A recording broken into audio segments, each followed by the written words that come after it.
Baik, insya-Allah kita sambung.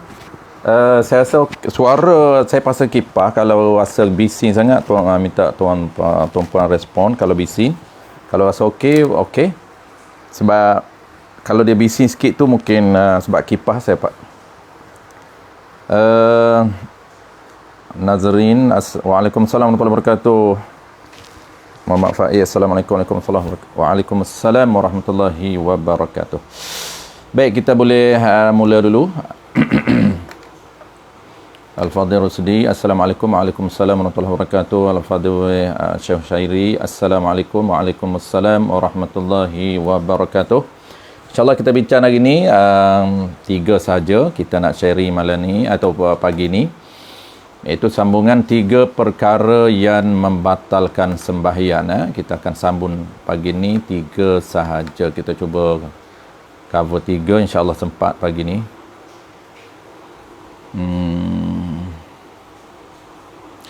Okey, bismillahirrahmanirrahim. Alhamdulillahirabbil alamin.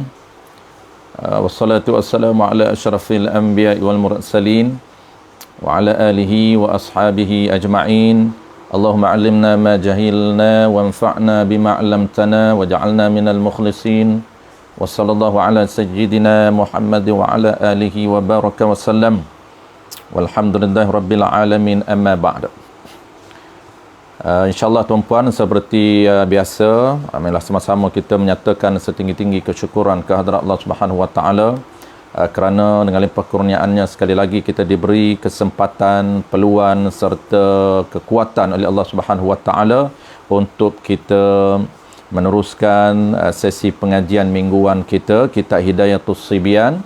Masih lagi dalam perkara 21 perkara yang membatalkan sembahyang. InsyaAllah hari ini kita akan sambung perkara yang ke-8, 9 dan 10. Kita cuba cover 3 tajuk ataupun 3 perkara yang membatalkan sembahyang daripada 21 perkara yang disebut di dalam kitab kita ini. Baik, sambil-sambil kita menunggu tuan-puan, insya-Allah kita boleh slow teruskan. Sambil-sambil kita menunggu kawan-kawan kita, rakan-rakan kita masuk, kita teruskan. Jadi bagi yang ada kitab Hidayatus Sibyan, muka surat 14, muka surat 14, muka surat 14 iaitu ke-8, ke-8 niat hendak memutus. Baik. Jadi keunikan dan keistimewaan kitab kita ini, dia banyak. Biasa kitab lain dia tak sampai 21, tapi kitab kita ini musannif kumpul 21 perkara yang membatalkan sembahyang. Tetapi lagi banyak dalam kitab Sulamus Sibyan lah, 40 satu perkara yang membatalkan sembahyang. Baik, kita terus perkara yang ke-8. Perkara yang ke-8 daripada 21 perkara. Qala al-musannif rahimahullah subhanahu wa ta'ala, kata musannif, dan ke-8-nya daripada perkara 21 perkara yang membatalkan sembahyang. Apa dia 28? Yang ke-8 ialah niat hendak memutus akan sembahyang seseorang. Jadi ini antara perkara yang juga biasa berlaku di kalangan kita. Kalau kita tak tahu dia punya panduan, boleh membahayakan status solat kita. Tanpa kita sedar, solat kita batal. Tapi kita, oleh kerana kita tak tahu status solat kita batal ataupun tidak, status solat kita sah ataupun tidak, menyebabkan kita tidak akan i'adah ataupun tak akan ulan, dan jauh sekali untuk kita qada. Kenapa? Kerana kita sangkakan bahawa sembahyang kita itu sah, sembahyang kita itu diterima oleh Allah Subhanahu Wa Taala, sedangkan sembahyang kita itu di-reject, sembahyang kita itu batal. Tapi kita tak sedar. Antara perkara yang kita perlu sedar, perkara yang kita perlu ambil tahu dan cakna ialah niat ataupun dia panggil taraddud, teragak-agak. Maksud niat ini ialah teragak-agak, sama ada nak berhenti sembahyang ataupun nak teruskan sembahyang. Jadi teragak-agak niat sama ada dia nak terus sembahyang ataupun dia nak berhenti, maka batal segera. Batal segera sekiranya ada dalam hati dia perasaan ataupun situasi teragak-agak. Itu dipanggil niat. Maksud niat di sini taraddud niat. Maksud niat di sini ialah taraddud niat. Sangkut-sangkut. Okey, kalau masih lagi sangkut-sangkut, nanti tuan-puan beritahu okey, mungkin problem lah tu. Dia sangkut-sangkut. Kalau masih lagi sangkut-sangkut, sekejap lagi beritahu, kita terpaksa kena adjust buat lain. Tapi sekarang ni okey lagi, nampak gaya tu okey lagi. Baik, kita teruskan. Saya ulang sekali lagi. Muka surah 14, muka surah 14 bagi yang tanya, muka surah 14. Okey. Maknanya Ustaz Roy kata kami okey. Maknanya sangkut mungkin di line Al-Fadhil kita tadi. Sebab saya pun nampak okey. Kalau kat lain pun okey, Faiz pun kata okey. Nazrin di Ampang pun okey. Okey, Said D pun okey. Ceras pun okey. Okey, maknanya tempat Al-Fadhil kita tadi yang mungkin tersangkut. Okey. Baik, kalau tempat lain sangkut juga nanti maklum, sebab kadang-kadang problem saya punya line ataupun saya punya device ni yang problem. 2-3 hari ni okey balik. Saya dah clear hari tu, banyak handset banyak, mungkin banyak sangat dia punya simpan ataupun gangguan virus banyak. Saya dah clear, nampak okey 2-3 minggu ni. Perlis pun okey. Ustaz, Abang Zaki masih berada di Perlis. Okey, kita doakan mudah-mudahan urusan Abang Zaki kita, anak dia accident, mudah-mudahan diberikan kesembuhan yang baik, dan mudah-mudahan Allah Taala permudahkan usaha Abang Zaki di sana. Abang Zaki kita berada di Perlis, anak dia tak berapa sihat. Baik, kita teruskan tuan-puan. Saya ulang sekali lagi. Kita nak bincang 3 sahaja hari ini, 3 perkara yang membatalkan sembahyang, iaitu ke-8, perkara yang ke-8. Apa dia perkara yang 8 ni tuan-puan? Perkara yang ke-8 ni ialah niat hendak memutus. Jadi memutus ni niat nak berhenti. Niat nak berhenti solat. Apa maksud niat nak berhenti solat tuan-puan? Maksud dia taraddud niat. Maksud dia teragak-agak niat. Teragak-agak niat sama ada dia nak teruskan solat dia ataupun dia nak berhenti. Apabila ada situasi begitu dalam hati dia, teragak-agak nak terus ke ataupun nak berhenti, nak terus ke ataupun nak berhenti. Apabila berlaku keadaan tertentu, dia timbul dalam hati dia, aku nak terus ataupun nak berhenti, nak terus ataupun nak berhenti, menyebabkan apa yang berlaku tuan-puan batal segera. Menyebabkan batal sembahyang dia segera. Contoh apa tuan-puan? Contoh situasi ataupun contoh berlakunya sebab tertentu yang menyebabkan datangnya taraddud dalam hati dia, sama ada nak berhenti solat ataupun nak terus, nak berhenti solat ataupun nak terus. Mesti berlakunya isu, berlakunya situasi, berlakunya sebab. Kenapa dia taraddud? Contoh apa dia sebab tuan-puan? Banyak berlaku. Banyak sebab. Contoh dia, kita tengah sembahyang, kita tengah solat takbir Allahu Akbar tuan-puan, dapat 1 rakaat, okey lagi. Tiba-tiba masuk rakaat kedua, datang kawan kita bagi salam. Datang kawan kita bagi salam. Assalamualaikum, bagi salam. Apabila kawan kita bagi salam, maka kita ni tuan-puan taraddud. Apa dia taraddud?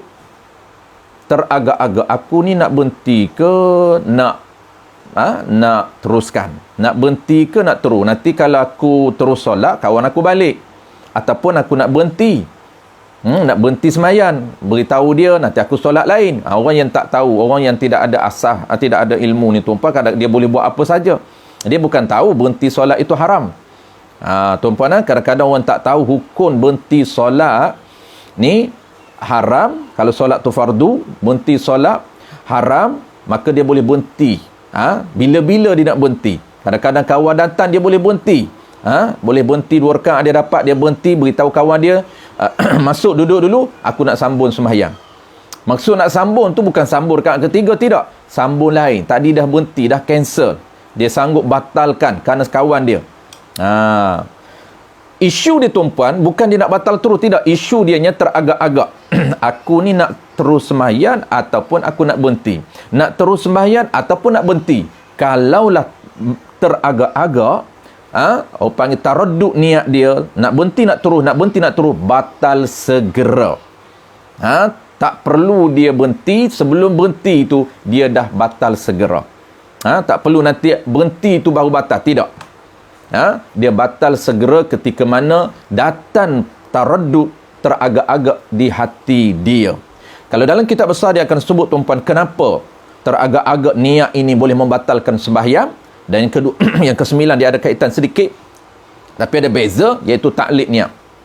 Dua-dua ini ilah yang sama, sebab yang sama kenapa batal sembahyang. Sebab dia tuan-puan, kerana dia dia melawani niat sembahyang. Apa dia niat sembahyang? Niat sembahyang mesti jazan, bermula daripada takbiratul ihram Allahu Akbar sampailah salam yang pertama, mesti jazam niat dia, mesti tetap niat dia.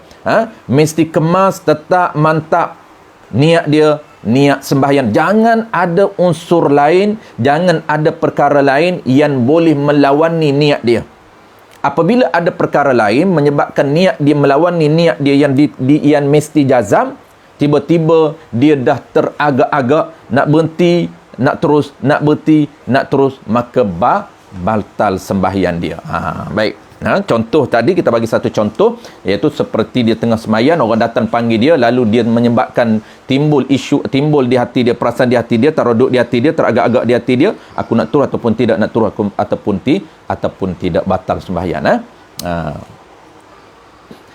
Biasa kita buat macam mana tuan-puan? Orang yang tahu dia nak berhenti tak boleh haram, teragak-agak pun boleh batal sembahyang, dia tak akan teragak-agak, dia confident, dia tak teragak nak berhenti, dia tahu nak berhenti tak boleh. Nak berhenti tak boleh, dan kalau teragak pun batal, tak boleh. Dia memang tetap. Cuma biasanya yang kita buat tuan-puan, biasanya apa yang kita buat, iaitu kita menjaharkan bacaan supaya kawan kita dengar di luar ini, kawan kita berada di luar ini dia dengar, kita sembahyang. Biasanya kita takbir kuat, takbir intiqalat, sami Allahu liman hamidah, Allahu akbar. Itu ni pun tuan-puan berhati-hati. Teknik ni boleh buat, tetapi kena cara dia. Kalau tak kena cara, tidak ada ilmu, juga boleh membatalkan sembahyang. Kita pernah sebut sebelum daripada ni tuan-puan, ada 3 situasi. Biasanya dalam solat ada 2 situasi yang kita perlu jaga. Di luar, kalau campur dengan hari ni, campur dengan isu hari ni, ada 3. Apa yang perlu kita berhati-hati tuan-puan? Iaitu zikir di dalam solat. Ini perlu kita berhati-hati. Kenapa? Kerana dia boleh membatalkan solat. Contoh tuan-puan, kalau relate dengan hari ni, apabila kawan kita datang, maka kita nak bagi dia, nak hantar mesej kepada dia, nak bagi dia tahu bahawa kita sedang solat. Biasanya kita kuatkan suara kita ketika mana kita takbir intiqalat, Allahu Akbar, turun sujud kuat, supaya niat kita, kawan kita dengar aku sedang solat. Jadi kawan dia okey, boleh tunggu kita. Biasa kita buat macam tu. Baik, berhati-hati. Nak buat boleh, kalau tak tahu cara, dia boleh membatalkan sembahyang. Kalau tahu cara, okey. Ada 3 situasi tu pun, konsep dia sama, cara dia sama. Tak kena cara, boleh batal solat. Apa dia 3 situasi? Pertamanya tuan-puan, zikir dalam sembahyang, tujuan dia untuk menegur kesilapan imam.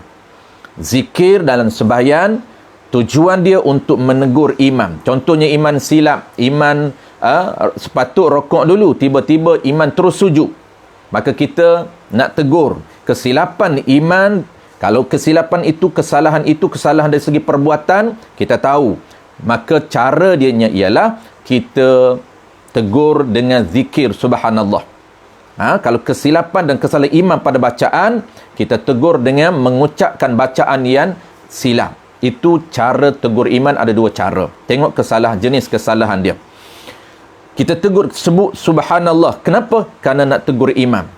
Ini isu yang pertama. Konsep dia sama. Saya nak jelas konsep. Yang kedua tuan-puan, isu kedua apa? Isu kedua ketika mana dia takbir intiqalat. Ini ada mesej ni. Apa mesej? Apa tujuan dia takbir intiqalat? Supaya makmum di belakang dengar. Sami'allahu liman hamidah. Kenapa dia kuat? Nak suruh makmum dengar di belakang. Ingat, tengok tujuan tu. Sebab tu kita nak sembang, nak bincang tiga isu ini, konsep yang sama. Tak kena cara, batal solat. Tujuan apa tuan-puan? Takbir intiqalat. Isu keduanya ialah mengucapkan takbir intiqalat. Tetapi tujuan dia tu, ingat, tujuan dia untuk apa? Untuk makmum dengar. Bacaan dalam solat, tetapi tujuan untuk makmum dengar. Dua isu yang kedua. Isu yang ketiga tuan-puan, isu ketiganya ialah zikir dia. Sama ada zikir zikir solat ataupun zikir yang asing yang bukan solat. Zikir solat ni apa? Takbir intiqalat tu kan solat, dia merupakan sunat dalam solat ketika mana kita nak berpindah rukun, dipanggil takbir intiqalat, sunat, termasuk sunat hay'ah. Maka ingat, itu termasuk zikir. Apabila kita nak tujuan kita takbir kuat ni, kenapa? Kerana nak bagi tahu kepada kawan kita di luar yang bagi salam supaya dia tahu kita solat. Kenapa kita takbir Allahu Akbar? Tujuan dia tuan-puan, supaya kawan kita dengar. Isu ketiga. Tiga isu ni tuan-puan sama konsep dia. Isu pertamanya ialah zikir tegur iman, subhanallah. Tujuan dia nak tegur iman. Zikir yang kedua, takbir intiqalat. Takbir intiqalat ini tuan-puan, sami Allahu liman hamidah, Allahu Akbar, Allahu Akbar. Allahu Akbar nak turun sujud, tu intiqal, nak berpindah ke rukun lain. Ingat, kalau dia jadi imam, dia takbir intiqalat, tujuan dia apa tuan-puan? Tujuan dia supaya makmum di belakang hujung sana dengar perpindah rukun dia. Kalau yang ketiga tuan-puan, isu ketiga, dia kenapa dia kuat jahar takbir intiqalat dia? Supaya kawan dia di luar yang bagi salam, kawan dia datang rumah bagi salam, dia nak berhenti solat dia tahu haram, nak taraddud pun dia tahu, perkara batal solat, taraddud niat dia tahu. Ingat tuan-puan, tiga isu ini boleh dibuat dengan cara yang betul. Kalau tak betul cara, batal sembahyang. Sebab itulah saya nak cerita tambahan saja ni tuan-puan, tambahan saja. Taraddud niat tadi batal, tetapi kalaulah dia tak taraddud, dia tak berhenti solat, dia tak teragak-agak nak berhenti ke tidak, dia tahu. Kalau teragak nak terus ke tidak, ini batal. Tetapi apa yang dia nak buat tuan-puan, solusi dia untuk mengelakkan daripada kawan dia balik, solusi dia jaharkan suara. Dia jaharkan suara supaya kawan dia tahu bahawa dia sedang solat. Boleh ke tidak tuan-puan jahar suara? Boleh, kalau kena cara dia. Isu yang ketiga, kita nak bincang tiga isu dalam solat ini tidak membatalkan. Kalau tak kena gaya, dia boleh membatalkan solat tuan-puan. Bagaimana cara yang tidak membatalkan solat? Cara dia tuan-puan, tiga-tiga isu ini, cara dia pertama, kita kena niat zikir. Jangan terlitah di hati kita, niat supaya tuju kepada kawan, tuju kepada makhluk, batal solat. Kita dah bincang sebelum daripada ini.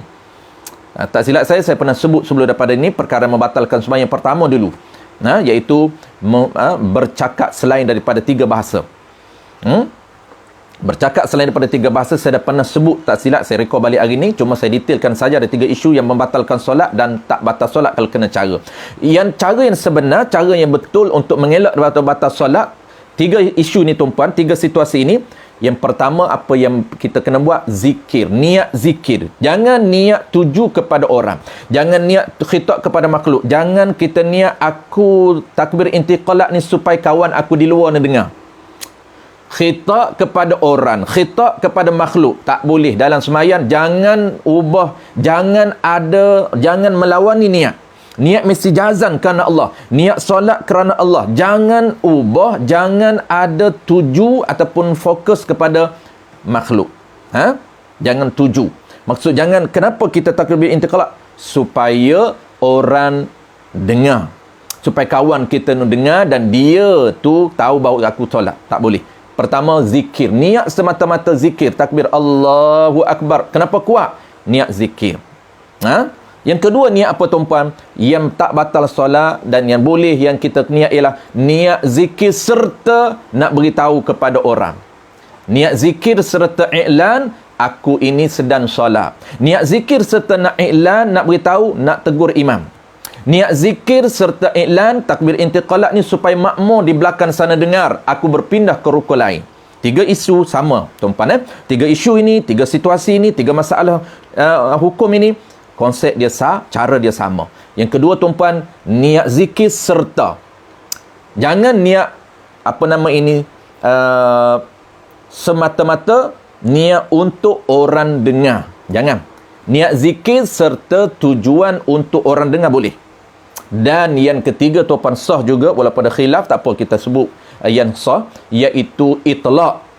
Itlaq ni apa, tuan-puan? Dia tak niat apa pun. Semata-mata Allahu Akbar, tak terlitah zikir, tak terlitah nak beritahu kepada orang, tak terlitah apa pun. Allahu Akbar, sami'allahu liman hamidah, Allahu Akbar. Dia jadi imam, tak terlitah takbir intiqalat ni nak suruh makmur yang sah ke-20 dengar, tak terlitah pun. Apa yang yang ada di hati dia tak ada apa-apa, tu dia panggil itlaq, tak terlitah zikir dan tak terlitah juga untuk menghantar maklumat kepada orang yang di belakang. Tidak, itu dia panggil itlaq. 3 ini, tuan-puan, boleh niat salah satu daripada 3 ini, boleh niat salah satu daripada 3. Niat zikir semata-mata ataupun niat zikir serta memberitahu pada orang lain, ataupun itlaq, tuan-puan, tidak niat apa-apa. Jangan yang batalnya satu je, tuan-puan. Yang batalnya apa? Niat semata-mata tuju kepada orang lain. Dia panggil khitab kepada makhluk, batal. Niat tuju kepada orang lain, batal. Settle, tuan-puan. Nampak simple, nampak mudah, nampak biasa-biasa, tetapi impak luar biasa. Apa luar biasanya? Batal solat. Nampak kecil, nampak simple, tapi kalau tak tahu cara, tuan-puan, kalau tak tahu dia punya tidak ada ilmu asas, batal solat. Sebab itu sangat penting ilmu asas. Inilah dia struktur yang penting. Nak bina agama kita, bina, kukuhkan foundation, kukuhkan struktur kita, supaya, tuan-puan, apapun kita belajar, insya-Allah dia akan mantap kepahaman kita. Sangat penting. Sebab itu back to basic sangat-sangat penting. Jangan skip basic. Setengah orang hari ni tak nak belajar basic-basic. Alah, kita Hidayatul Sibian nipis aja 25 muka surat. Belajar untuk budak-budak boleh lah. Tadika boleh lah. Kita dah tua dah, takkan nak belajar kitab Hidayatul Sibian 20 muka surat saja. Kita belajar kitab Iqna, belajar kitab Raudatul Talibin, Riyadul Talibin, Riyadus Salihin, belajar kitab Mughni Muhtaj, Syarih Tarqawi. Itu pun kena setting niat balik. Nak belajar kitab bukan semata-mata kerana Allah, tapi ada unsur nak berbangga diri. Itu pun problem, tuan-puan.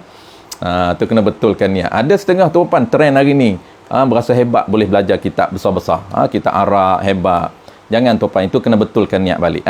Kita bukan untuk berbangga diri, tapi kita belajar semata-mata kerana Allah Ta'ala, kerana perintah Allah. Sebab itulah apabila kerana perintah Allah, belajar ikut syllabus yang betul, manhaj yang betul, kurikulum yang betul, supaya kepahaman kita betul, insya-Allah. Baik, kita teruskan, tuan-puan. Settle. Kesimpulan, tuan-puan, kesimpulan yang kita nak sebut dalam ke-8, kita ada 2 lagi. Ke-8 ini, perkara yang batal yang ke-8 apa dia, tuan-puan? Taraddud niat ataupun teragak-agak ni hati dia, sama ada nak berhenti ataupun nak teruskan sembahyang apabila berlaku situasi ataupun sebab-sebab yang tertentu. Tak kiralah sebab apa pun. Sebab apa pun tak kira. Contoh kita bagi satu je tadi, iaitu contoh, kawan kita datang, kita bagi salam, terus hati kita rasa, nak berhenti ke tak nak berhenti ni? Tak berhenti kan, dia balik, sian datang kawan aku ni. Berhentilah. Berhenti tak apalah, itu berhenti. Berhenti terus haram lah.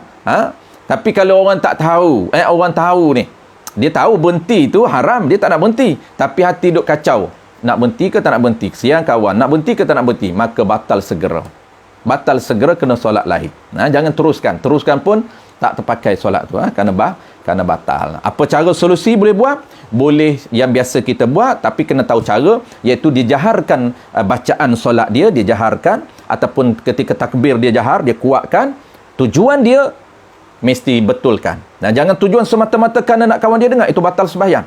Kerana termasuk dalam khitab kepada makhluk, batal sembahyang. Kenapa? Kerana dia melawani dengan niat. Niat sembahyang kena jazam, mula takbiratul ihram sampai salam kena jazam niat semata-mata kerana Allah Subhanahu Wa Taala. Jangan campur dengan unsur-unsur lain, jangan ada khitab kepada benda lain selain daripada Allah Subhanahu Wa Taala. Baik, 3 yang sah, 1 yang tak sah tuan-puan. Kalau boleh kita solusi dia, boleh kita nak jaharkan nak takbir itu 3 isu tadi. Takbir ketika mana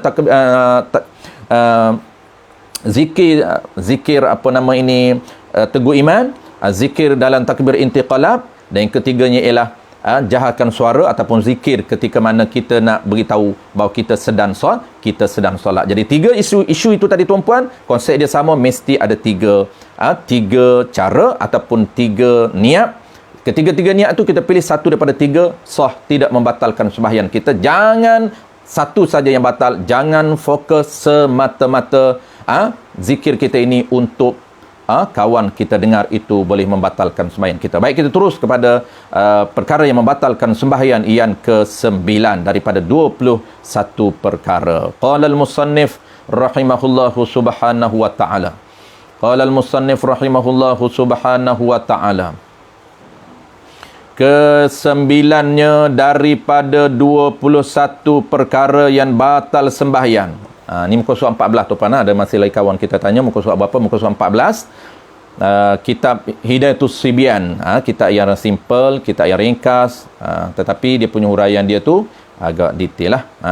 Perlukan huraian dia ringkas saja. Apa dia 9 daripada 21 perkara yang membatalkan sembahyang tuan-puan? Digantung. Ke-9-nya, ke-9 daripada 21, nya tu nya perkara yang batal sembahyang. Apa dia?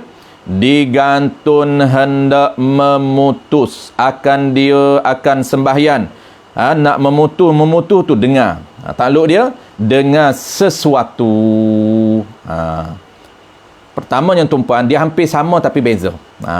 Dia hampir sama tapi beza di antara 8 dan 9 ini. Yang ke-9 ni tuan-puan, kalau pertama tadi, yang ke-8 tadi, dia teragak-agak niat nak berhenti ataupun nak terus. Teragak nak terus, nak berhenti. Apabila berlaku sebab-sebab yang tertentu. Tapi nombor 9 ni tuan-puan, dia gantung ataupun dia panggil ta'liq. Ta'liq ni panggil gantung. Dia ada lafaz ta'liq kalau. Gantung dengan lafaz ta'liq. Silap. Gantung dengan lafaz ta'liq. Ta'liq dengan gantung sama lah. Dia ta'liq dengan lafaz. Dia gantung dengan lafaz. Lafaz tu, lafaz ta'liq apa dia tuan-puan? Kalau. Gantung nak berhenti solat, ataupun dia ta'liq nak berhenti solat, ta'liq tu mesti ada. Ta'liq dengan apa? Ta'liq dengan sesuatu. Sesuatu ni umum. Sesuatu apa? Sesuatu perkara yang harus pada akal. Dia umum. Asalkan perkara tu harus pada akal, walaupun mustahil ada, tetap batal sembahyang. Apabila dia gantung ataupun dia ta'liq ni dengan lafaz kalau. Dia ta'liq ni apa? Ta'liq nak berhenti sembahyang. Tadi bukan ta'liq nak berhenti, bukan ada kalau. Kalau berlaku ni aku nak berhenti, tak. Tadi dia teragak nak berhenti. Tu beza dengan ni. Yang ni pula dia ta'liq nak berhenti sembahyang. Dengan ta'liq dengan apa tuan-puan? Ta'liq dengan sesuatu yang harus pada akal. Pada akalnya boleh berlaku, maka batal sembahyang. Batal sembahyang. Contoh macam mana tuan-puan ta'liq dia? Contoh dia, dia kan ada lafaz lah kalau.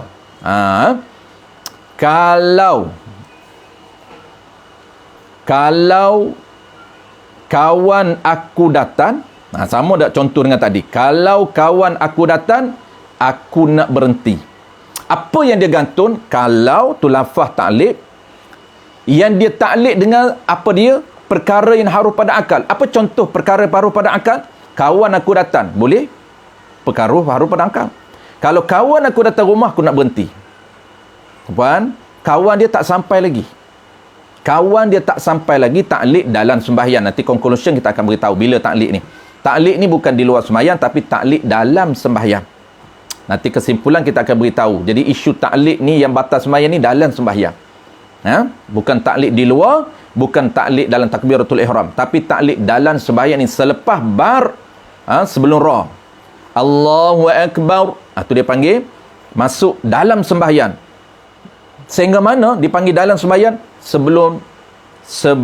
Sehingga ra pula. Sebelum lafaz salam. Tersasul tuan-puan. Sebelum ra. Bukan sebelum ra. Selepas ra. Selepas Allahu Akbar. Selepas ra pada lafaz akbar itu, maka kita bermulalah masuk dalam sembahyang. Sehingga mana kita berada dalam sembahyang? Sehingga salam yang pertama itu dipanggil dalam sembahyang. Apabila bertemu istilah dalam kitab tuan-puan, dia kata tengah sembahyang, dalam sembahyang. Kena faham apa makna dalam sembahyang. Tak perlu tanya rakaat pertama, rakaat kedua, rakaat ketiga, rakaat keempat, dalam tahiyat akhir, tahiyat awal, tak perlu tanya.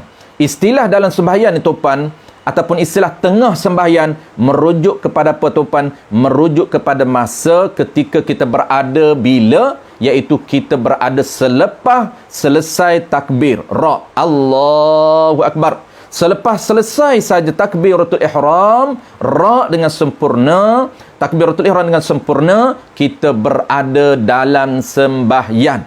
Sebelum kita bagi salam pertama, sebelum kita bagi sempurna salam kita, Assalamualaikum, sebelum kita dalam sembahyang, itu dipanggil dalam sembahyang. Ketika mana dalam sembahyang tuan-tuan, tiba-tiba kita ta'liq, kita gantungkan sembahyang kita, kalaulah gantung dengan apa? Gantung dengan sebab ataupun perkara yang harus, sesuatu yang harus pada akal. Contoh apa tuan-puan? Kawan aku datang, aku berhenti. Ketika kita dalam solat, ketika kita rakaat pertama, selesai dah takbir Allahu Akbar, rakaat kedua syaitan kacau. Kawan kau kan nak datang. Syaitan ni kerja dia teruskan kerja dia, kita kerja kita. Kerja dia tak pernah berhenti. Ni istiqamahnya syaitan ni, dia akan menjalankan peranan dia, akan menjalankan fungsi dia, akan menjalankan tanggungjawab dia, menyesatkan seluruh umat Islam sehingga berjaya masuk bersama-sama dia dan neraka. Itu kerja dia. Dia kacau kita. Kacau takbir tadi dia dah kacau, berjaya. Tak berjaya dia, kita solat dengan khusyuk, dia kacau lagi. Dia kata kawan kau kan nak datang. Kalau kawan kau datang, kau kan duduk tengah solat, nanti dia balik. Kita pun, apa yang kita decide? Kita kata kalau kawan aku datang, aku berhenti. Kalau kawan aku datang, aku berhenti. Batal segera. Kenapa batal segera? Kerana salah satu daripada perkara yang batal sembahyang ialah ta'lib, gantung, nak berhenti sembahyang dengan perkara yang harus pada akal. Faham tuan-puan? Boleh faham? Settle, mudah saja.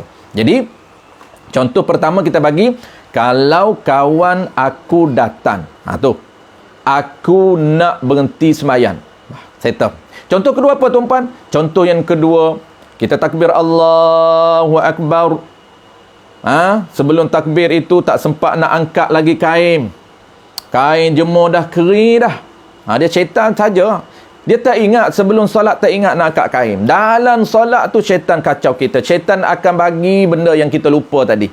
Waktu kita nak solat, syaitan lupakan.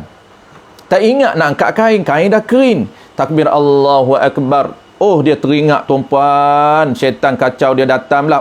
Kain tak angkat lagi, dah kering dah. Lepas tu nak hujan pula ni. Tengok mendung nak hujan ni. Syaitan dia tahu perkara batal. Syaitan dia alim pada kita tuan-puan. Kita saja yang tidak ada ilmu. Syaitan ni ilmu alim pada kita lagi. Dia tahu perkara batal sembahyang. Dia tahu perkara yang haram dalam sembahyang. Dia tahu perkara yang makruh dalam sembahyang. Sebab tu dia laksanakan tugas dia sehingga terbatal kita dalam solat. Jadi apabila dia kacau tuan-puan, apa yang kita buat? Kita kata, kalau hujan aku berhenti. Kalau hujan aku berhenti, aku angkat kain. Law tu batal tuan-tuan. Tak payah tunggu hujan. Hujan tak turun lagi pun dah batal solat. Tiba-tiba dia solat 4 rakaat tuan-tuan, hujan tak turun pun. Tengok nampak tak? Liciknya permainan dan jarun syaitan. Kawan kita macam contoh pertama. Kalau kawan aku datang, aku berhenti. Kawan dia tak datang pun. Selesai rakaat 4 rakaat, kawan dia tak datang. Selesai zikir baru kawan dia datang. Ngam cantik-cantik selesai solat kawan dia datang, tapi solat dia dah batal. Kenapa? Dalam solat dia dia ada ta'liq, dia ada gantung dengan sesuatu yang harus pada akal. Dia merubah ataupun melawani niat. Niat mesti jazam daripada takbiratul ihram sampailah salam pertama. Jazam, jangan ada perkara yang boleh melawani niat kita. Ini antara perkara yang boleh melawani niat, iaitu dia taklid. Kalau kawan aku datang, aku berhenti. Kalau hujan, aku berhenti. Settle tuan-tuan, tu dia panggil taklid perkara yang batas sembahyang. Tapi ada dalam kitab besar-besar dia akan sebut tuan-tuan. Dan kitab kita dia tak sebut apa pun, dia jamatan saja. Batal solat gantung perkara yang harus pada akal. Gantung niat nak berhenti, perkara yang harus pada akal. Tetapi kalau kita gantung niat perkara yang batal solat, tak batal tuan-tuan. Selagi kita tak buat. Ni beza sikit, nampak beza. Nampak sama tapi beza tuan-tuan. Adapun gantung niat nak lakukan perkara yang batal sembahyang, tak membatalkan sembahyang selagi dia tak buat. Beza tuan-tuan, beza. Contoh macam mana? Contoh Allahu Akbar. Jadi penyakit dia ni penyakit angin, tuan asyik kentut dalam solat. Dia kata kacau ni kalau kentut ni, kalau dah sampai 3 rakaat ketiga tak habis rakaat keempat ni nak kentut ni, dia kata ni tak tahulah macam mana, sempat tak sempat. Lepas tu tiba-tiba dia taklid macam mana? Tak apalah. Kalaulah nak kentut, aku kentut je lah. Dia taklid dengan perkara batas sembahyang. Apa dia perkara batas sembahyang? Kentut tuan-tuan, keluar angin. Keluar angin tu kan salah satu perkara yang batal sembahyang. Dia taklid dengan perkara yang batas sembahyang. Batal tak? Tak batal selagi dia tak kentut. Selagi dia tak kentut, dia tak batal sembahyang. Ataupun contoh kedua, perkara batas sembahyang kita dah bincang 1 daripada 21. Apa dia? Bercakap. Kalau kawan aku datang ni, aku nak jawab. Dia panggil, aku jawab. Jangan buat main dengan aku ni. Aku ni terror, aku ni hebat. Tengah solat aku boleh jawab. Rasa hebatlah dia tuan-tuan, cakap tengah solat. Dia tak tahu. Batas sembahyang bukan dia tahu. Jadi, dia kata kalau kawan aku datang, tak apa. Kita sembahyang dulu. Dia datang tengah sembahyang, jawab je lah, dia bagi salam. Apa nak susah, dia kata. Dia bukan tahu apa tuan-tuan. Ni sembahyang dengan hantam sebrono. Sembahyang dengan orang panggil hantam wal bedal. Wal hantam wal bedal wal gomo. Dia gomo je sembahyang, dia hantam je sembahyang. Batal tak batal ke sah suku kira. Yang penting sembahyang. Ramai juga orang ambil pendekatan macam tu. Atau ajak datang mengaji, bukan dia nak tuan-tuan. Dia kata mengaji buat apa, yang penting sembahyang. Tu dia bagi dia yang penting sembahyang. Soal sah tak sah, sembahyang lah, Allah tu penyayang. Pandai bercakap tuan-tuan. Orang macam ni tuan-tuan, dia pandai bercakap. Dia kata Allah penyayang. Bacalah ayat Bismillahirrahmanirrahim. Allah Maha Penyayang, Maha Pengasih. Buat sembahyang lah. Allah terima. Tak jaduk kira batal, jaduk kira apa sah batal lah. Buat memayah-mayahkan Islam aja. Pandai dia ceramah tuan-tuan. Baik, okey. Kalaulah perkara yang batas sembahyang tu, selagi dia tak buat, tak batal. Dia taklid dengan perkara yang batas sembahyang, selagi dia tak buat, tak batal. Beza tuan-tuan, tu beza tu. Nampak sama tapi beza. Kalau perkara batal, dia taklid dengan perkara batal, tak, selagi dia tak buat, tak batal. Tapi kalau dia taklid dengan sesuatu perkara yang umum, bukan perkara batal, perkara umum, perkara harus pada akal, batal segera. Nampak tak tadi beza tadi tuan-tuan? Kalau kawan aku datang, aku berhenti. Kalau kawan aku datang, aku jawab salam dia. Itu lain. Aku jawab panggilan dia. Lain. Selagi dia tak jawab panggilan, tak batal sembahyang. Tak batal sembahyang. Tapi kalau dia niat, dia gantung, kalau kawan aku datang, aku berhenti. Umum. Itu batal. Nampak tak? Nampak sama tetapi beza. Baik, kesimpulan apa dia tuan-puan, kita nak terus kepada tajuk yang terakhir, iaitu perkara yang terakhir. Perkara yang ke-10, kita nak bincang 3 saja hari ni tuan-puan. 3 cukup. Dia banyak-banyak tak boleh juga. Dia jemu tuan-puan. Mengaji ni jangan banyak sangat, jemu. Maksudnya banyak tu jangan satu masa tu. Di pondok lain lah. Pondok ni sampai muntah pagi sampai pukul 12 tuan-puan. Sampai sakit orak tuan-puan. Orang kata mengaji bukan letih, jangan. Kami dulu tuan-puan daripada pagi masuk pukul 9 sampai pukul 12 malam. Break sekejap je lah. Break Zuhur, lepas Zuhur sambung. Break Asar, lepas Asar Riadah. Maghrib, lepas Maghrib apa nama ni, sambung isyak. Lepas isyak sambung lagi kitab sampai pukul 12. Sampai temu hijau lah kalau orang tak tahan, tak ada stamina.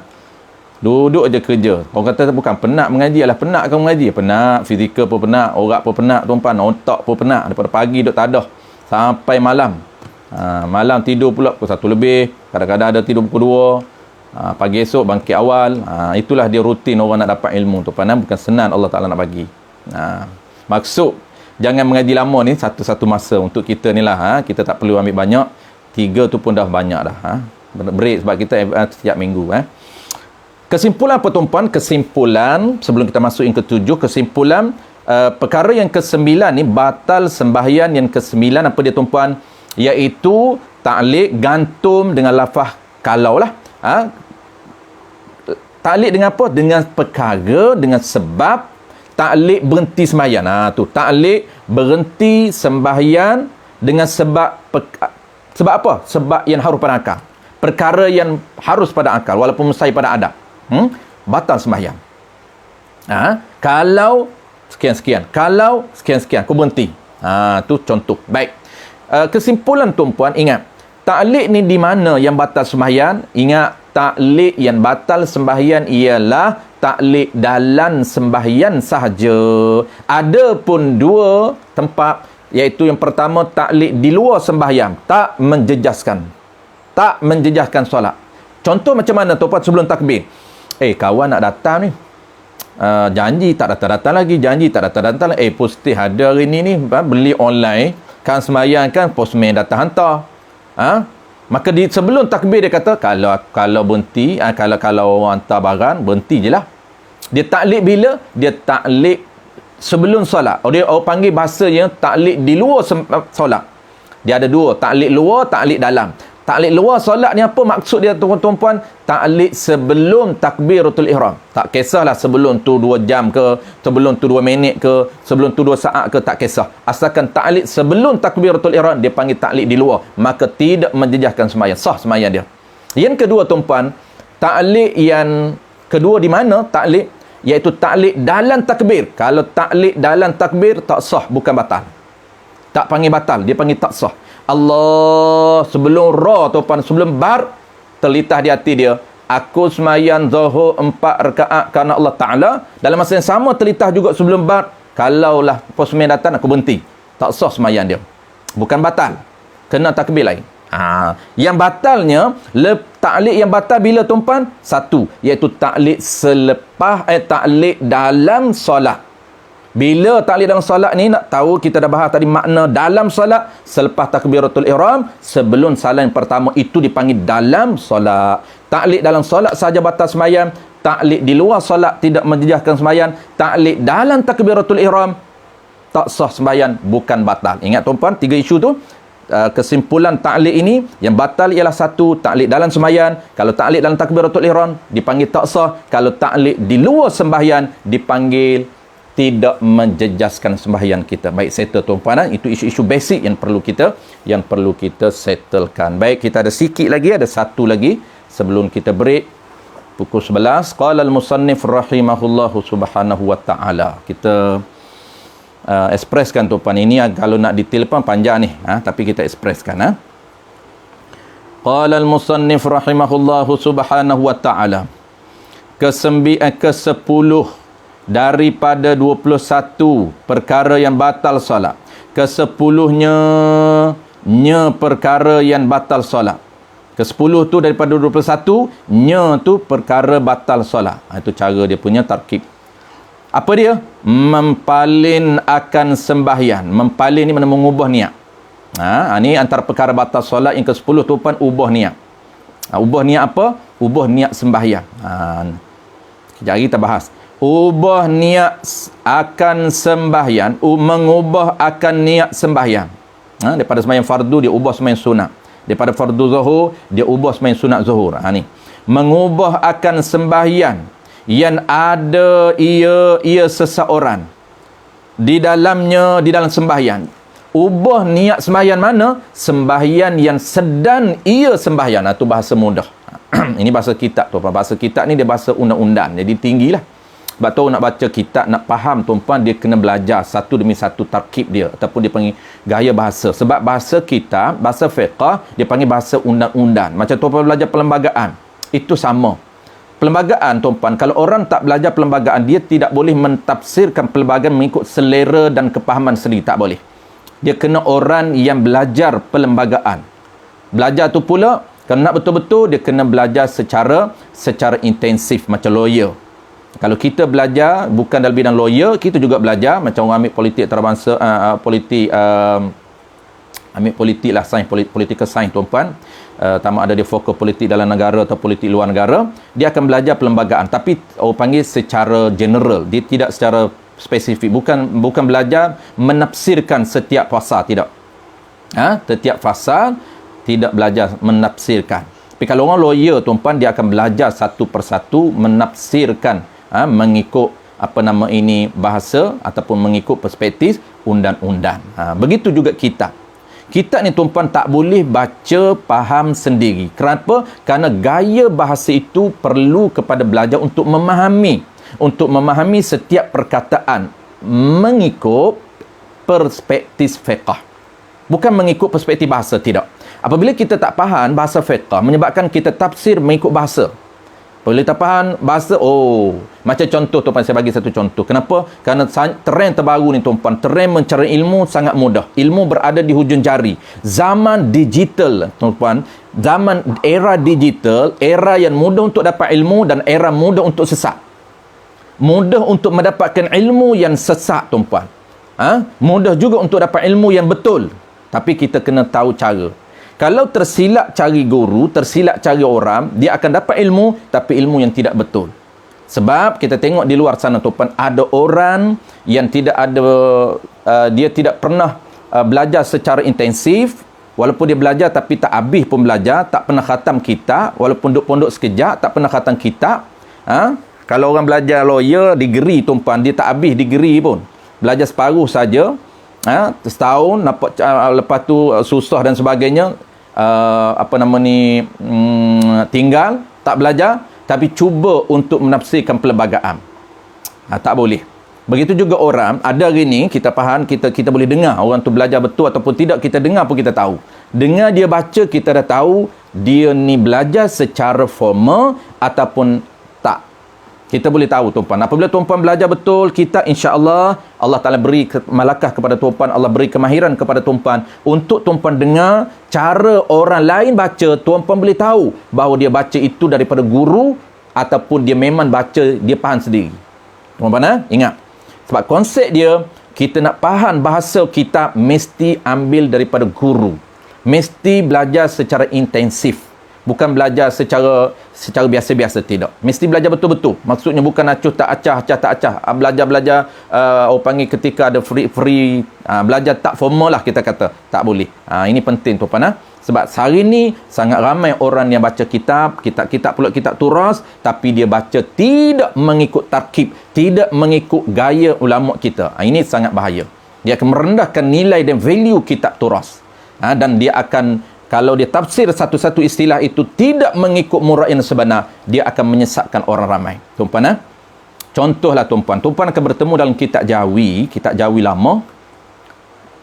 Hamba, tuan-puan biasa hamba kan? Hamba tuan-puan biasa dengar, bukan hamba ni. Hamba maksudnya saya. Orang Kelantan sebut hamba kan? Dalam kitab sebut hamba.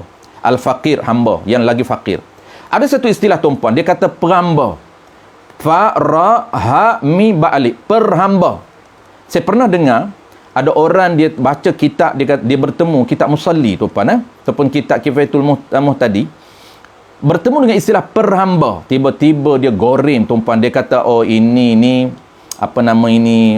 silap cetak. Dia kata sepatut hamba. Biasanya hamba ni, perhamba ni silap cetak ni. Dia apabila dia tak ambil daripada guru, dia baca saja, kita tahu bahawa dia tak faham apa maksud perhamba. Perhamba ni tuan-puan bukan silap cetak, memang ada bahasa dan ada murad di sisi pengarang. Kalau orang Kelantan dulu-dulu dia tahu, orang Tani dulu-dulu dia tahu apa makna perhamba. Mu jangan perhamba dirilah sangat. Mu duk jadi hamba kepada orang. Mu dia jadi hamba tok laki mu ni. Mu duk perhamba diri ni. Dia berbeza tuan-puan. hamba dengan perhamba dia beza. Dia ada beza dia. Hamba perhamba itu lebih mubalaghah, lebih hina, lebih statusnya lebih rendah daripada hamba. Ni nak cerita takkib. Baik, saya tahu kita teruskan, kita tak nak hilang banyak sebab masa kita dah nak habis. Tengok mempalin. Apa makna mempalin? Mengubah. Kesepuluhnya mengubah akan niat sembahyang yang ada ia seseorang itu di dalam sembahyang. Ubah itu kepada sembahyang yang lainnya, lain daripada sembahyang lain. Maksud apa tuan-puan? Maksudnya perkara yang batal sembahyang yang ke-10, dia mengubah niat sembahyang yang sedang dia duk buat kepada sembahyang lain. Mana contoh tuan-puan? Dia duk buat sembahyang fardu zuhur. Dia sembahyang fardu zuhur, tiba-tiba dia ubah nak niat sembahyang sunat zuhur. Boleh ke tidak? Batal sembahyang. Contohlah tuan-puan, contoh apabila dia niat dah, dia sembahyang seorang diri. Ini contoh saja. Sembahyang seorang diri. Selepas tu dapatlah satu rakaat. Usalli fardal zuhri arba'an raka'atin adaan lillahi ta'ala, Allahu Akbar. Sembahyang seorang diri. Sembahyang apa tuan-puan? Sembahyang fardu zuhur seorang diri. Nak cerita perkara batal sembahyang, ubah niat. Dapat satu rakaat, tengok tu imam datang. Mula-mula sembahyang seorang diri. Ingat tak ada tu imam. Tiba-tiba tu imam datang. Tiba-tiba tu imam datang, lalu dia ubah niat dia. Dia ubah niat kepada apa tuan-puan? Dia ubah niat kepada sembahyang sunat zuhur. Boleh ke tidak? Batal sembahyang. Ubah niat sembahyang fardu yang sedang dia buat tu kepada sunat, kepada sembahyang lain. Apa dia contoh sembahyang lain? Sembahyang sunat zuhur. Contoh, batal sembahyang. Ataupun dia ubah kepada sembahyang sembahyang qada. Aku ni ubah kepada qada. Qada apa? Qada asar. Maka batal sembahyang. Batal sembahyang. Melainkan tuan-puan, melainkan yang tak batal sembahyangnya, iaitu kita ubah kepada sembahyang sunat mutlak sahaja. Adapun sembahyang sunat lain, batal sembahyang. Saya ulang sekali lagi tuan-puan.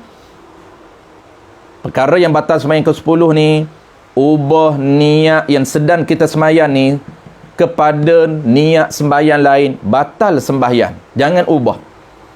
Melainkan yang kita boleh ubah ialah ubah niat sembahyang yang kita duk sembahyang ni fardu zuhur ni, kita nak ubah niat kepada niat lain, boleh satu je, iaitu sembahyang sunat mutlak. Boleh ubah tuan-puan.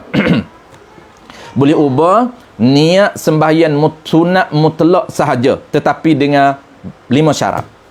Jadi akhir ni tuan-puan, saya nak sebut yang ni, ini tambahan saja, iaitu kita boleh niat ataupun ubah niat sembahyang fardu kepada sembahyang sunat mutlak sahaja dengan beberapa syarat. Ada berapa syarat tuan-puan? Ada 5 syarat. Ni nak ingat ni, kena tulislah. Tak, memang kalau spontan tu agak payah juga nak ingat. Walaupun jarang-jarang berlaku tuan-puan. Ini sekadar ilmu, tapi boleh berlaku. Kita sembahyang Allahu Akbar, duk tunggu tu imam tak sampai-sampai. Allahu Akbar. Tiba-tiba iman sampai, boleh ubah. Sebab kita nak apa tuan-puan? Nak ganjaran pahala yang besar. Sembahyang seorang diri seorang sahaja, tapi sembahyang jemaah 27. Maka cara dia, solusi dia, ada satu cara sahaja. Ubah niat fardu kepada niat sunat mutlak sahaja. Boleh dengan 5 syarat. Boleh dengan 5 syarat. Okey, apa dia syarat yang pertama tuan-puan? 5 syarat ni, apa syarat yang pertama? 5 syarat ataupun 6 syarat. Baik, tengok apa syarat pertama. Syarat pertama tuan-puan, dia kena ubah niat ini, solat fardu yang boleh ubah. Syarat pertama yang boleh dia ubahnya ialah solat dia tu, pertamanya ialah solat fardu yang jenis 4 rakaat sahaja. Baru boleh ubah. Kalau dia solat fardu 2 rakaat, baik, silap. Solat fardu yang 3 atau 4 rakaat saja. Solat fardu yang 3 ataupun 4 rakaat sahaja. Bukan solat fardu 2 rakaat. Kalau solat fardu subuh 2 rakaat, dapat 1 rakaat dia nak ubah kepada sunat mutlak, tak boleh, tak dapat syarat. Tuan-puan, saya ulang sekali lagi. Yang pertama, syarat pertama ada 5 ataupun 6 syarat yang boleh ubah niat. Maksud ubah niat apa?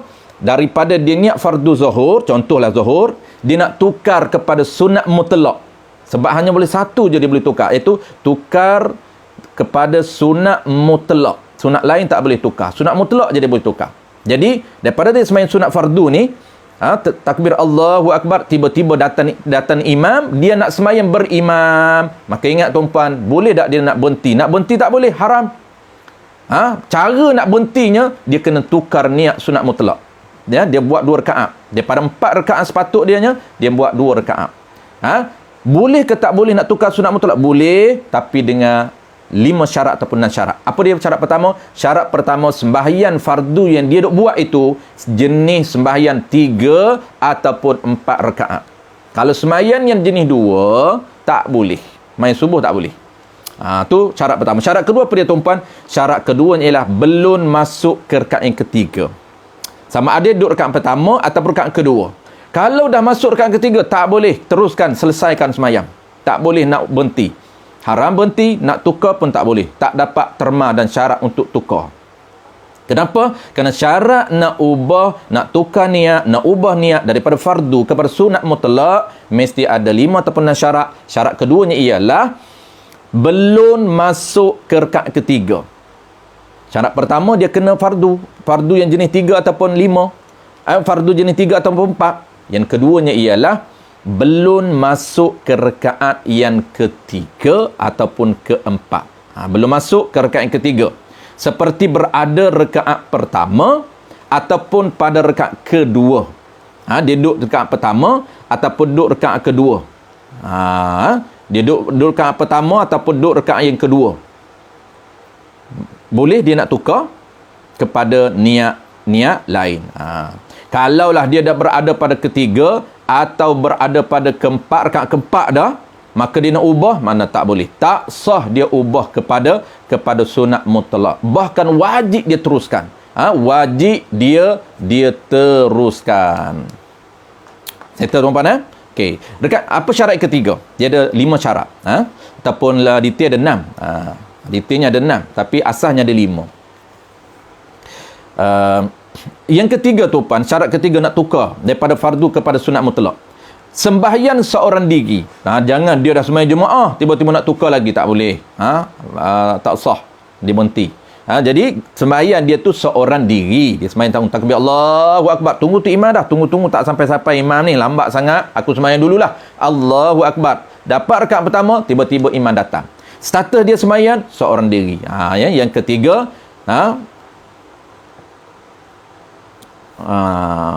yang ketiga apa tadi? Sembahyang seorang diri. Tapi kalau dia dah solat jemaah, batal sembahyang, ubah niat mutlak. Tak boleh. Jangan ubah. Kalau dia memang dah sembahyang jemaah, batal sekiranya dia ubah kepada sembahyang sunat mutlak. Tak dapat syarat. Syarat yang keempat apa dia tuan-puan? Yang keempatnya ialah tujuan. Ingat, kenapa dia nak ubah? Tujuannya ialah tujuan untuk mendapatkan solat jamaah ataupun tujuan untuk mendapatkan pahala jemaah. Tujuan nak mendirikan solat berjemaah. Jika bukan kerana berjemaah, maka ubah itu batal sembahyang. Ubah kepada sunat mutlak, batal sembahyang. Baik, yang keempat, 5 tuan-puan. Apa syarat yang kelima? Yang kelimanya ialah yang kelima ni tambahan. Ada setengah kitab dia akan sebut juga yang kelima. Apa dia? Iaitu mengubah niat untuk berjemaah dengan imam yang disunatkan berjemaah.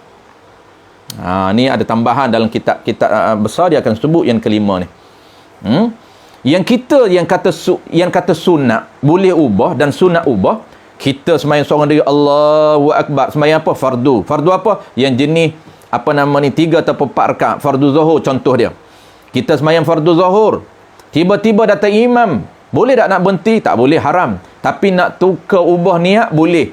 Ubah niat kepada sembahyang sunat mutlak sahaja yang boleh, ataupun yang disunatkan ubah niat. Ini sunat, termasuk dalam tengah kitab Sulam Muslimin sebut sunat ubah niat kepada sunat mutlak. Bukan saja boleh, tapi sunat ubah niat kepada sunat mutlak dengan 5 syarat ataupun 6 syarat. Tapi ingat, syarat kelima tu yang kata sunat ubah niat ataupun boleh sah ubah niat, sekiranya iman yang kita nak ikut ini imam yang disunatkan berjemaah. Sebab ada iman yang tak sunat jemaah, ada iman yang makruh kita ikut dia. Maka kalau iman itu kita kenal, datanya iman, untuk lebay ni makruh aku ikut, tak boleh, tak sah untuk kita nak ubah niat kepada sembahyang sunat mutlak. Kenapa? Kerana tak cukup syarat yang kelima. Baik, tuan-tuan, ini penting. Dalam kitab lain sebut dia ada senarai, tuan-tuan, senarai iman yang disunatkan berjemaah. Iman yang disunatkan berjemaah. Kita ingat iman yang makruh cukup. Tak nak ingat banyak iman yang sunat jemaah, ingat iman yang makruh.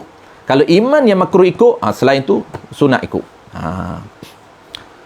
Yang keenam pada tuan-tuan, kita sebut 6 lah. Kita sebut 6. Setengah kita ada sebut 5 saja. Yang keenam ialah yang keenam, kita yakin ataupun takib waktu tu panjang lagi. Waktu tu kita boleh sempat lagi berjemaah, kerana waktu banyak lagi, waktu luah lagi. Kalau waktu sempit tak boleh. Dah ada berapa minit je, dah ada 2 minit dah. Kalau aku berhenti nak sambung lagi, tak sempat habis salam dalam waktu lain, maka tak boleh untuk kita ubah niat. Iaitu yang keenam. Yang keenam. Baik, kesimpulan yang kelima tadi tuan-puan, yang sunat niat tadi kita sebut sikit saja sebagai penutup. Kesimpulannya, kita belajar ini ada 3 perkara batal sembahyang daripada 21 perkara batal. Kita belajar 3, iaitu pertamanya kita belajar ni taraddud, nak berhenti ataupun nak terus, batal sembahyang. Yang kedua, ta'liq, gantung dengan perkara gantung nak berhenti sembahyang dengan perkara yang harum pada akal, batal juga. Yang ketiganya, ubah niat. Ubah niat ni tuan-puan batal sembahyang, melainkan, ingat, melainkan perkara yang boleh ubah ataupun sunat ubah hanya boleh ubah niat kepada niat sembahyang kita sedang sembahyang kepada sunat mutlak sahaja dengan 6 syarat yang detailnya. 6 syarat yang detailnya. 6 syarat tu, salah satu syarat daripada 6 ataupun syarat yang kelima tadi apa dia tuan-puan, iaitu mesti kita nak ubah ini tujuan dia nak jemaah, ya, tu syarat keempat. Jemaah tu pula, jemaah apa dia? Syarat kelima, jemaah iman yang nak jadi jemaah kita itu sunat kita ikut dia. Kalau iman yang tak sunat ikut, tak sunat kita tukar niat. Tak dapat syarat untuk kita tukar niat. Kalaulah makruh, contoh dia tuan-puan, apa dia? Makruh kita ikut. Kenapa tuan-puan makruh penting sunat kita ikut ataupun makruh? Kerana kalau kita ikut iman yang makruh, tak dapat pahala jemaah. Iman yang makruh kita ikut tuan-puan, tak dapat pahala jemaah. Tu penting nak kena tahu, iman yang sunat ikut dengan iman yang tak sunat ikut. Kalau iman yang makruh ikut, tak dapat pahala jemaah. Ini disebut dalam kitab Sulam Muslimin. Antara yang tak sunat kita ikut tuan-puan, saya sebut sedikit saja. Antara makruh kita ikut, yang pertamanya ialah mazhab lain, mazhab Hanafi, mazhab Maliki. Makruh kita ikut iman mazhab Hanafi sekiranya iman mazhab Hanafi itu meraihkan mazhab kita. Benda yang wajib di sisi kita dia baca. Tetapi kalau dia tak meraih, tak sah kita ikut. Maksudnya perkara wajib dalam mazhab Syafi'i dia baca. Kalau dia tak meraih, dia tak buat perkara wajib di sisi mazhab Syafi'i, maka tak boleh kita ikut. Kalau kita yakin lah. Okey, satu. Yang kedua, iman makruh ni iman kaum muda tuan-puan. Saya tak nak bahas, tak nak detailkan, tak sempat masa. Akan datang kita akan bertemu. Iman kaum muda makruh kita ikut tuan-puan. Iman yang berpegang kepada Quran dan sunnah saja. Tolak ulama. Yang ketiganya ialah iman yang fasik, iman yang melakukan dosa besar, satunya fasik, makruh kita ikut. Yang keempat, iman anak zina juga makruh kita ikut, walaupun dia seorang yang alim. Baik, insya-Allah tuan-puan, kita sambung akan datang dalam perkara yang membatalkan sembahyang yang ke-11. Kita ada 10 lagi.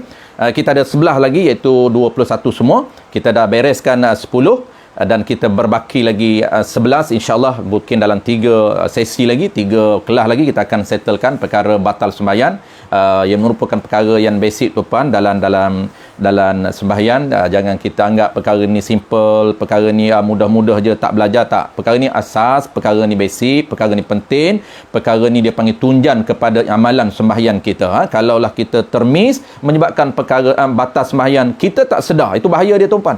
Bahaya di mana? Bahaya di tak sedar sembahyang kita batal, kita teruskan dan kita tak qada pun. Nak qada macam mana? Dia tak sedar. Sebab itu ilmu yang menyuluh kita sama ada sembahyang kita batal ataupun sembahyang kita sah ataupun sembahyang kita wajib qada ataupun tidak. Ini penting sangat ilmu. Sebab tu Nabi kata ilmu ni nur, ilmu ini cahaya. Dia akan suluh kita, dia akan suluh amalan kita, dia akan suluh tindakan kita. Ini tindakan yang berpahala, ini tindakan yang tidak berpahala. Sebab itu tuan-puan, kita jangan orang panggil sangka buruk kepada orang yang berilmu. Kadang-kadang kita jahil. Orang jahil dia suka bersangka buruk kepada orang ilmu. Orang berilmu, dia akan buat benda salah juga, tetapi sebelum kita jelas dia buat benda salah, jangan cepat menhukum. Jangan cepat menhukum dia. Kenapa? Kerana orang ada ilmu, setiap tindakan dia akan buat dengan ilmu. Ilmu dia menjadi penyuluh, ini halal atau haram, ini sah atau batal, ini sah atau fasidah. Kan nak tahu sembahyang kita, suluh dengan ilmu kita. Sembahyang aku sah ataupun tidak, sembahyang aku batal ataupun tidak. Kalau batal, wajib i'adah. Kalau batal, wajib qada. Maka ilmu kita penentu kepada amalan kita. Baik, insya-Allah kita jumpa lagi tuan-puan. Baik, saya cuba respon soalan kalau sempat. Kalau tak sempat, saya akan jawab lain kali tuan-puan. Kalau nampak banyak sangat soalan, saya cuba untuk jawab lain kali ataupun saya jawab secara bertulis. Belum ni jarang soalan. Kita cuba tengok dulu. Kalau yang mana termis saya tak jawab tuan-puan, insya-Allah saya cuba raikan tuan-puan jawab secara bertulis kat tuan-puan. Sebab kita tengok balik. Nurfa Moza. Mak Ustaz, saya tanya, pernah dulu saya solat tapi depa duk bisi-bisi sangat, gelak, sedangkan dia tahu saya tengah solat.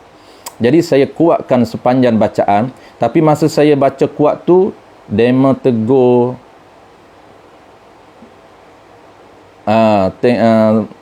Allah hilang pula dah. Okey. Jadi saya kuatkan, tapi masa saya baca kuat tu demo tegur, tengok tu dia solat, mana boleh solat baca kuat. Lepas tu baru saya baca perlahan.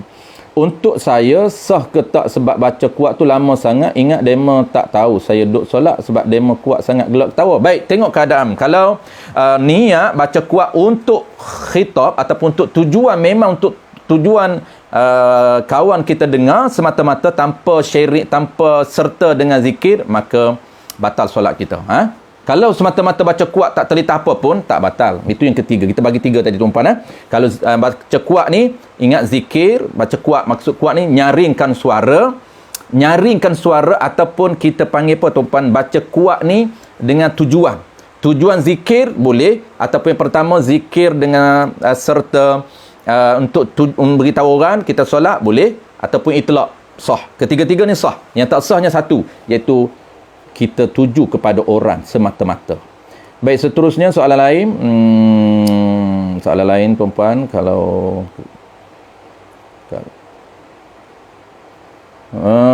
Ustaz Ashif, jika tengah solat boleh gabung dengan niat lain tak Ustaz? Contoh tengah solat fardu, dalam solat tu niat puasa. Boleh kalau niat. Dia kita dalam bab khusus tuan-puan, insya-Allah kita akan belajar.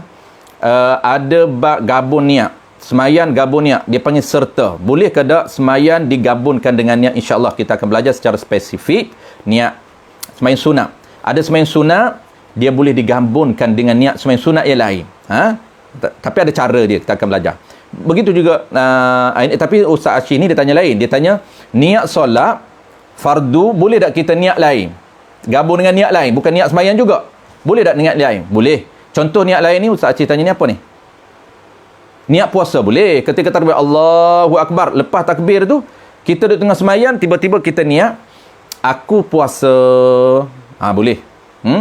Aku puasa. Tapi soalan ni, tengah solat fardu. Dalam solat tu ni, betul? Tengah solat fardu, dalam solat fardu tu, kita datang benda lain. Benda lain tu apa? Datang niat lain. Niat lain boleh. Sebab niat lain tu dia tak mengubah niat, cuma makruh je lah. Tak batal. Isu kita bincang batal, bukan isu sunat. Tapi tak sunat. Tak sunat, bahkan makruh kita ada niat yang lain. Contoh apa? Takbir Allahu Akbar. Aku ni puasa. Esok aku nak puasa. Contohlah tuan-tuan, niat maghrib. Besok dia nak puasa, dia niat dalam niat puasa dia tu dalam solat sah. Ataupun niat dalam solat apa dia tuan-tuan? Niat i'tikaf dalam solat sah. Allahu Akbar, Allah tu lupa duduk masjid, rugi kalau tak niat i'tikaf. Dia niat i'tikaf dalam solat. Sah ke tidak? Sah. Baik. Seterusnya soalan, minta maaf tuan-puan, panjang sikit hari ni, terpaksa jawab soalan. Saya cuba respon ringkas saja. Saya dah janji tadi kalau yang terlepas saya akan jawab secara bertulis kalau masa saya ada, tak walaupun lewat. Kadang-kadang kekangan masa tuan-puan, nak bertulis tu dia satu je. Soalan banyak orang tanya dalam inbox, tak sempat jawab, berminggu-minggu, kadang-kadang bulan baru jawab sebab kekangan masa banyak sangat. Soalan dah banyak sangat, masa nak kena buat. Baik, tengok. Lah hilang dah. Soalan tadi saya nak naik ke atas. Okey, soalan Al-Fadil Abu dihilang cepat sangat. Soalan Al-Fadil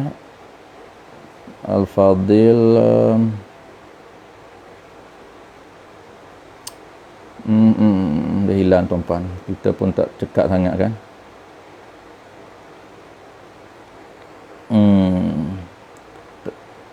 Tak apa, dia hilang atas tu. Al-Fadil Abu Kitabi tu saya akan jawab lain. Saya akan jawab bertulis tuan-puan. Saya jawab lain. Dia hilang kenapa? Maksud hilang ni dia cepat-cepat, dia tak kekal. Saya cuba nak maintainkan dia terus ke bawah balik. Yang bawah sekali je saya boleh baca. Bawah sekali je. Bawah sekali tu Muhammad Zain, Al-Fadhil Muhammad Zain kata, Assalamualaikum Ustaz. Waalaikumsalam. Boleh ulang 5 perkara yang boleh mengubah kepada sunat mutlak sebab lain dah okey. Okey, tadi saya ulang dah tadi.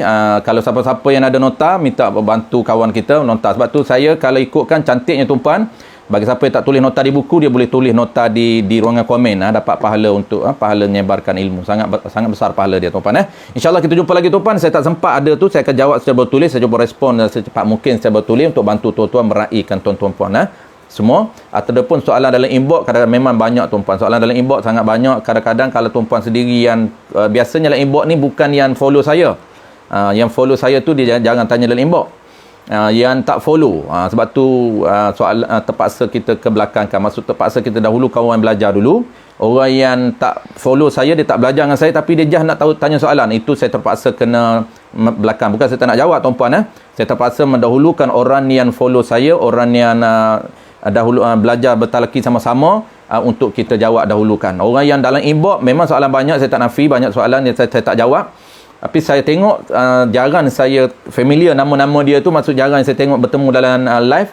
Maknanya dia jarang follow saya ataupun dia tak follow, dia just nak tahu soalan saja. Itu terpaksa kita lewatkan tuan-puan. Minta maaf banyak tuan-puan. InsyaAllah kita jumpa lagi besok dalam besok kitab fiqh juga tapi bab air. InsyaAllah tuan-puan. Terima kasih sekali lagi dan terima kasih juga kepada anak muda, gen anak muda yang menganjurkan kelas kita pada pagi ini. Mudah-mudahan kita diberi kebaikan dan juga direkodkan pahala di sisi Allah Subhanahu wa taala. Bismillahirrahmanirrahim. Alhamdulillahirabbil alamin wassalatu wassalamu ala asyrafil anbiya'i wal mursalin wa ala alihi wa ashabihi ajma'in. Allahumma faqihna fid din wa 'allimna ta'wil waj'alna minal العلماء العاملين وجعلنا من المخلصين وصلى الله على سيدنا محمد وعلى آله وبارك وسلم الحمد لله رب العالمين. Okay, insyaAllah kita jumpa lagi tuan-tuan. Terima kasih kembali.